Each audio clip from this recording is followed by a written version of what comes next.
Selem, bande de fils de... Sergio bout de steak, Sergio blanquette, Sergio raclette, Sergio psartek, Sergio belek, Sergio bucket de poulet. Toi, ta mère. Sergi basket. Sergi comme la ville. Et le meilleur pour la fin, Sergio Bouteflika. La légende du football, Sergio Busquets, quitte le Barça à 35 ans. C'est une page de l'histoire qui se tourne, les amis. Je sais que parmi vous, il y en a plein qui sont contents. Mais moi, je tenais quand même à lui rendre un hommage digne de son nom, de sa légende et de l'empreinte qu'il allait laisser au Barça. Et j'espère que vous aussi, quand Busquets annoncera son départ officiellement, on espère vraiment que les supporters du Barça lui rendront un hommage à la hauteur de sa légende et lui diront merci. Merci pour les 15 années incroyables qu'il a passées au club. Parce que ça a été une chose de le critiquer pendant plusieurs années, à savoir les dernières années, et le déclin total du joueur, mais s'il vous plaît, pas d'ingratitude. Ne soyons pas ingrats, ne soyons surtout pas comme le Real Madrid qui a eu l'habitude malheureusement de ne pas honorer et remercier les légendes de leur club aussi bien qu'elles le méritaient. Ne soyons pas ingrats. En vrai, il y a juste à faire la balance entre l'empreinte laissée dans le football et dans le club et le déclin et les débâcles récents du club. Et je pense que la balance est complètement inégale tellement le joueur a laissé une marque et une empreinte indélébile dans la meilleure période de l'histoire du club. Donc ceux qui pensent que les dernières saisons de Busquets vont venir un petit peu ternir sa légende, vous vous trompez. Vous vous trompez complètement parce que ce n'est pas comme ça qu'on ternit une légende du football.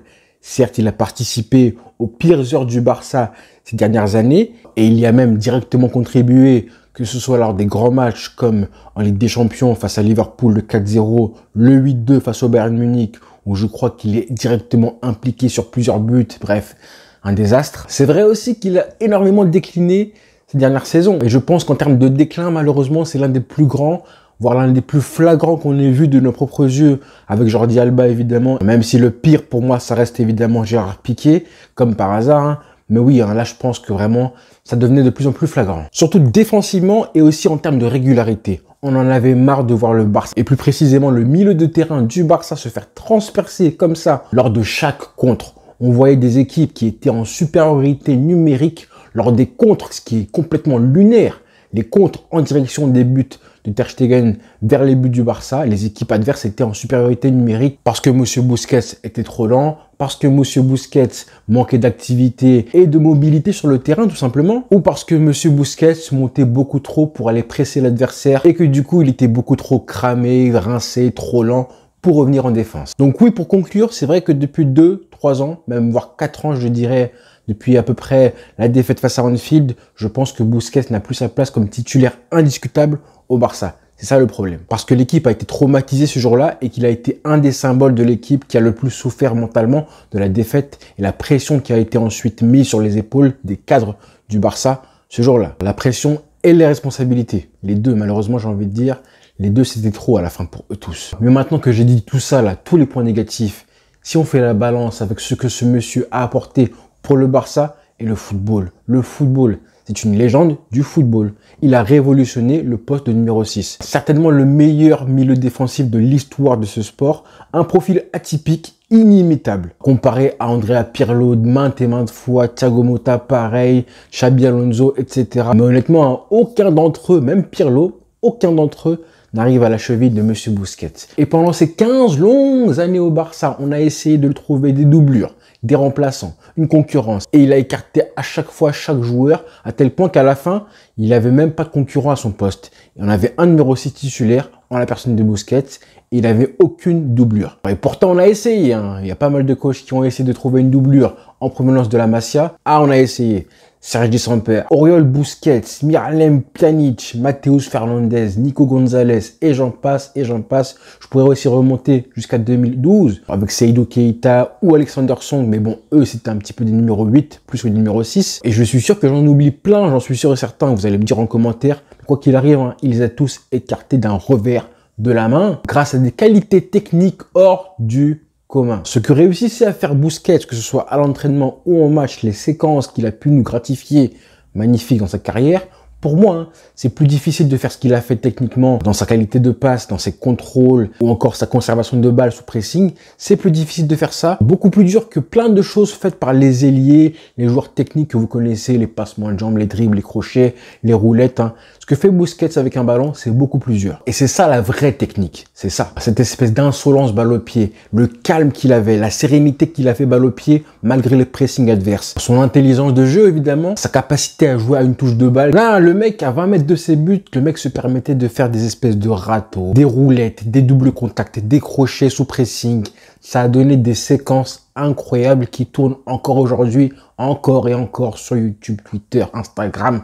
Toutes les compilations, Busquets, c'est un régal. Mention spéciale évidemment à la séquence incroyable qu'il avait réalisée face au Real Madrid lors du Classico en décembre 2017, l'action légendaire qui avait permis du coup au Barça d'ouvrir le score. Après ça, le Barça de Valverde avait déroulé pour gagner au Santiago Bernabéu sur le score de 3-0, mais Busquets avait débloqué le match à lui tout seul. Alors on s'est souvent moqué de son physique qui ressemblait à celui d'une momie. Le mec est grand, tout frêle, il n'a pas un pet de muscle, mais le mec compensait avec des qualités énormes d'anticipation, de couverture de terrain, et le mec avait une espèce de vision de jeu. Il a une vision de jeu, parce que ça se perd jamais, hein. Ça ne se perd jamais. Rendez-vous compte que ce mec-là a réussi à sortir du 11 progressivement son Altesse Yaya Touré. Yaya Touré, c'est pas n'importe qui. Hein. Et à l'époque, en 2010, hein, il a 21 ans, Busquets. À ce moment-là, quand il passe devant Yaya Touré, qui était un monstre physique, technique, et qui marquait des buts en plus, à l'époque, on se disait, mais comment ça se fait que Guardiola fait cette espèce d'erreur, en plus de le vendre à City? Finalement, aujourd'hui, on se dirait pas que Busquets, c'est pas l'un des joueurs les plus sous-cotés de l'histoire récente du Barça, ou du moins le joueur qui mérite le plus de reconnaissance par rapport au crédit qu'il a eu. Parce qu'on sait que Xavi, certes, c'est le meilleur milieu de terrain, peut-être de l'histoire. Iniesta pourrait être aussi prétendre au trône du meilleur milieu de terrain de l'histoire. Mais Busquets, il n'a pas forcément le crédit par rapport aux deux autres. Alors qu'en fait, hein, il a aussi contribué à l'avènement progressif des deux autres. Et il a formé aussi parfaitement le milieu de terrain le plus complémentaire de l'histoire du football. Loin devant les Casemiro, Kroos, Modric, loin devant qui vous voulez, on n'a jamais vu ça. Le mec a inventé un style, il était le cerveau du Barça, et je pense que là aujourd'hui, hein, on ne se rend pas compte du tourbillon, de la tornade, du tsunami même, j'ai envie de dire, que le départ de Busquets va provoquer dans le collectif du Barça. Et là, je parle juste au niveau du style de jeu du Barça, juste de comment on va jouer, le collectif, le type de collectif, comment le Barça va jouer avec et sans ballon, sans Busquets. À 20 ans, il était titulaire en finale de Ligue des Champions face à Manchester United, et à 21 ans, il réussissait à prendre la place de Yaya Touré. Dites-vous qu'en 2012, à l'âge de 23 ans, presque 24 ans, plus précisément 23 ans et 350 jours, il avait déjà remporté tous les titres possibles collectifs dans le football. Il avait déjà fini le jeu, le mec. Coupe du Monde 2010, Euro 2012 et le sextuplé avec le Barça, il avait déjà tout fini. Et si on fait le compte aujourd'hui, Busquets, c'est 719 matchs avec le Barça, troisième joueur le plus capé derrière Messi et Xavi, 8 Ligas, bientôt 9 normalement, évidemment, 7 Copa del Rey, 3 Ligues des Champions, 2009, 2011 et 2015, 3 Supercoupes d'Europe les mêmes années, 7 Supercoupes d'Espagne, et pour finir, 3 Coupes du Monde des clubs avec le Barça. Et voilà, en parlant d'Iniesta et Xavi, c'est le dernier joueur du trio magique, trio légendaire du milieu de terrain du Barça qui s'en va, le meilleur trio de milieu de terrain de l'histoire, le plus complémentaire de très loin. Et j'espère que vous vous rappelez de cette photo légendaire et insolente, la veille de la finale de la Ligue des Champions 2015 à Berlin, en conférence de presse quand Busquets, Xavi et Iniesta étaient venus s'exprimer devant les caméras pour s'exprimer face aux journalistes. Quelle insolence, quelle audace. Et c'est une page qui se tourne parce que c'est le dernier joueur du meilleur Barça de tous les temps. Le Barça de Sa Majesté Pep Guardiola, qui arrive en 2008, puisque Gérard Piqué est parti en octobre dernier. Il part à 35 ans et finalement c'est le bon moment. Si on fait un comparatif avec Xavi, Iniesta, Puyol et les autres grosses légendes du club. Puyol est parti à 36 ans en 2014, il était complètement rincé. Xavi est parti en 2015 à l'âge de 35 ans et Iniesta en 2018 à l'âge de 34 ans. Donc finalement, même s'il était sur le déclin et complètement cramé, il part à un âge qui est relativement décent. Et ce qui est bien, c'est qu'il va partir là, prochainement sur une Liga remportée. Et en plus, c'est drôle, parce que si on fait un comparatif avec Xavi et Iniesta, Xavi en 2015, il part sur un triplé, forcément, rappelez-vous. Puis Iniesta en 2018 part sur un doublé coupe championnat. Et là, en 2023, c'est Busquets qui part sur un trophée majeur, une Liga qui, je pense, lui fera du bien. Donc pour l'image, je trouve que c'est bien qu'il parte sur une Liga. Et du coup, maintenant, quelle sera la suite? Quelle sera la suite pour le Barça qui va devoir se reconstruire sans Busquets? Comment le remplacer? Comment faire en sorte que le collectif aille mieux? Et comment jouer notre football sans Busquets, hein? Alors déjà, il faut commencer par le remplacer numériquement. Il faut recruter un numéro 6 en puissance comme Amrabat par exemple, mais il faut aussi une doublure à Busquets. Une doublure avec un profil différent qui pourrait se rapprocher, pourquoi pas, de Busquets. Pourquoi pas un jeune de la Masia ou du Barça B, ou pourquoi pas Nico Gonzalez et qu'on rapatrierait de Valence. Quoi qu'il en soit, là, Xavi, il va être obligé de bâtir son milieu de terrain autrement que autour de Busquets. Ça va être intéressant, ça. Le problème, là, c'est que, normalement, un tel remplacement, ça se travaille en amont. Ça se fait avant la saison qui part. Au moins 6 mois, 1 an avant le départ du joueur concerné. Tu cibles le remplaçant du joueur, tu le recrutes ou tu le fais monter du Barça B, peu importe. Tu cibles un joueur, tu le fais jouer progressivement, en l'intégrant progressivement au collectif, et le remplaçant, le dit remplaçant, aurait dû prendre un petit peu le temps de jeu de Busquets, en le remplaçant en fin de match, en jouant les matchs peu importants. C'est comme ça qu'on intègre un joueur. Exactement comme on l'avait fait, par exemple, en 2014-2015 avec Xavi à l'époque. Justement quand le Barça avait recruté Ivan Rakitic, ou encore en 2018 avec Iniesta, pareil, avec Coutinho qui était arrivé au mercato de janvier, et qui d'ailleurs avait fait un début d'année 2018 incroyable, avant de s'effondrer malheureusement. Mais là, Xavi, il n'a absolument pas préparé le départ de Busquets, hein. Là, c'est un départ qui est soudain, qui lui tombe dessus, parce que lui, il voulait le garder et qu'il espérait sans doute le prolonger jusqu'à la dernière minute.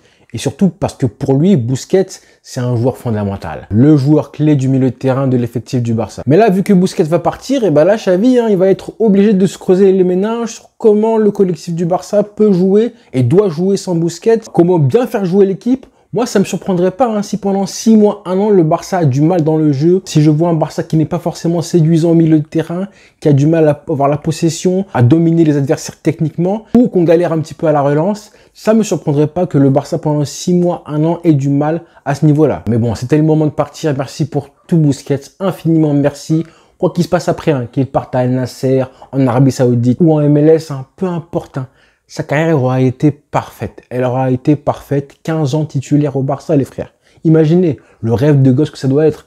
15 ans titulaire au Barça. Et peu importe ce qui s'est passé, les remontadas, le 8-2, peu importe. C'est une goutte d'eau par rapport au raz-de-marée que Busquets va laisser. Et vous allez voir les hommages du Camp Nou, des supporters, et même le temps. Le temps fait toujours effet. Et avec du recul, dans 1 an, 2 ans, 3 ans, 5 ans, tout ça là, le déclin de Busquets lors des dernières années, ce sera secondaire par rapport à l'empreinte marquée au Barça. Vous allez voir. Et je terminerai par une citation de son Altesse, Sa Majesté plutôt, Juan Román Riquelme, qui disait de Busquets: quand Sergio Busquets est arrivé, il a chamboulé le football. Avant, quand une équipe ne jouait pas bien, c'était la faute du numéro 10. Mais désormais, c'est le numéro 6 qui fait qu'une équipe joue bien. Il n'y a qu'un seul Busquets. Donc merci pour tout, capitaine. D'ailleurs, en parlant de capitana, je pense que vous avez vu, si jamais Messi ne revient pas, qui sera le capitaine du Barça l'année prochaine? Sergio Roberto. Attention. Bonne journée à tous.